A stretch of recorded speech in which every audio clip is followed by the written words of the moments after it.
Well, it happened. I'm not going to spend a lot of time talking about my expectation for the show. I already made a video about that. Check it out in the description below.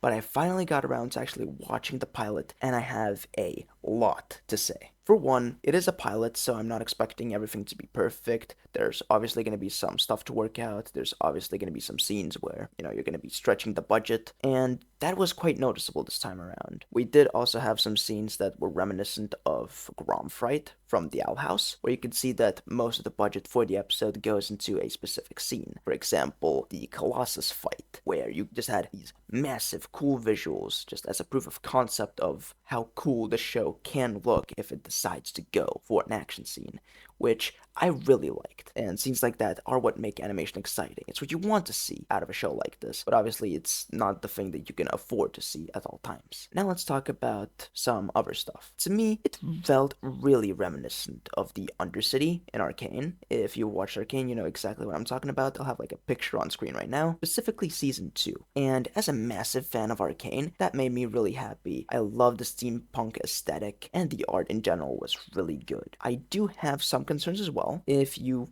really look at it, the timeline between the announcement of the show and the release of the pilot was extremely short for a project like this, and in my opinion, it really does show in some places. Some parts are noticeably rushed and unpolished, especially the voice acting, which to me at least falls a bit flat, although that can sort of be excused as the actors just getting used to their new role. It's still a very noticeable thing, and as someone who used to and does still write stories occasionally, I understand that the pilot is one of the most important parts of the series, almost as important as the actual episodes and the finale. Think of something like My Little Pony, Friendship is Magic. Episodes 1 and 2, while not necessarily a pilot, fill the same role. We get introduced to the world, the characters, and get a bunch of lore that is easy to expand upon. For example, what were the stars that helped free Nightmare Moon, and where did Luna get the dark power, etc. Obviously, Knights of Guinevere has its own mysteries that have already been set up. However, I feel like we didn't really get enough characterization for the main characters, Frankie and Andy. I feel like that is the biggest issue that the show is facing right now. However, I am confident in Dana's abilities as a writer. The Owl House is one of my favorite shows of all time, to be fair, so it's safe to say that KOG is in some very capable hands. Now, onto the speculative part of this video. Do I think KOG will get greenlit for further episodes? Yes, definitely. Looking at the pilot's performance when compared to the one for Gaslight District, it already seems to be doing way better. And as Gaslight District is still in production, I'd say it's a pretty safe bet that Knights of Guinevere will be seeing a complete season. So that is always very exciting. And that is about all I have to say. By the way, I am recording this at 5 a.m., so